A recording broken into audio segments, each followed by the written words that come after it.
Excuse me, you guys got any extra shaving cream? Sure.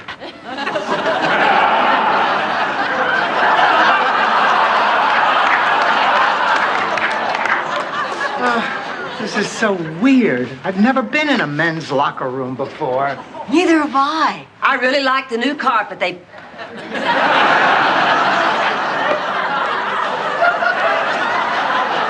Me neither. Now, this is ridiculous. This is never going to work. Now listen, the caddy said Mr. Hope just finished his round of golf. He's got to be in here somewhere. Well, what if he is? I mean, he's not about to do a favor for 3 people who look like Sam Snead with a hormone problem.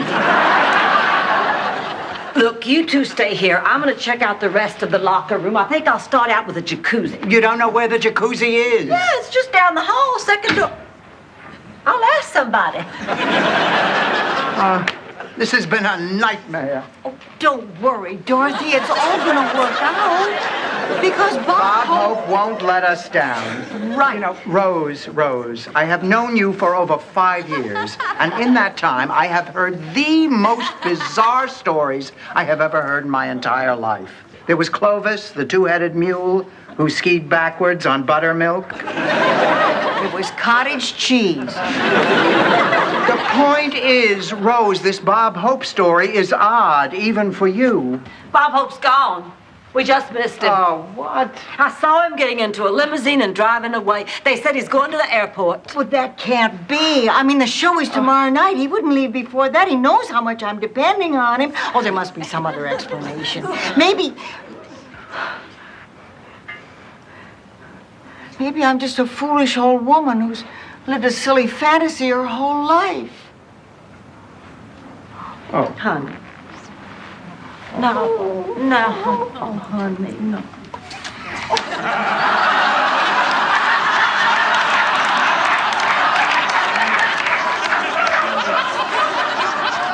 All right, that's it. We got to get that antique dealer off the membership committee. And I'm responsible for what's happened here tonight. Because of a silly, childish dream, I let you all down.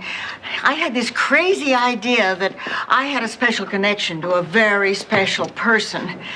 And that's why on all your programs it says that the guest celebrity for tonight's show is Presto! Bob Hope!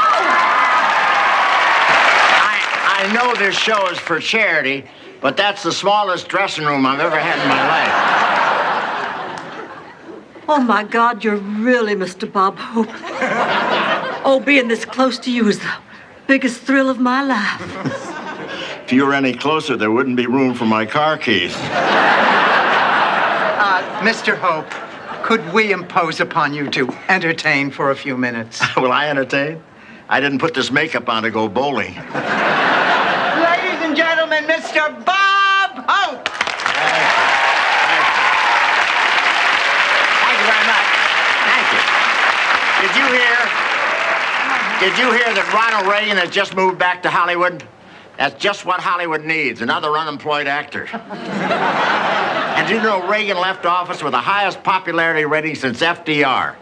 He was more popular than Tammy Baker or Maybelline convention. I can't believe it. How on earth did he get here? You know how Alfonso kept talking about his old vaudeville partner? Yeah. It turns out it was Bob Hope. Isn't that a kick? You know, since Ron and Nancy moved back to California, we've had earthquakes almost every day. Do you think God could be a Democrat? But earthquakes don't bother the president. If Sam Donaldson couldn't shake him up, nothing will. Oh, Rose, I think we owe you an apology, honey. You were right after all. Oh, you don't owe me any apology. This was a lucky coincidence. I'm just glad it all worked out. Boy, but I have learned one lesson. No more silly daydreams for me. Now, Nancy Reagan has mixed feelings about moving back to California. She's afraid her husband might not have as much free time to spend with her anymore. Thanks, Dad.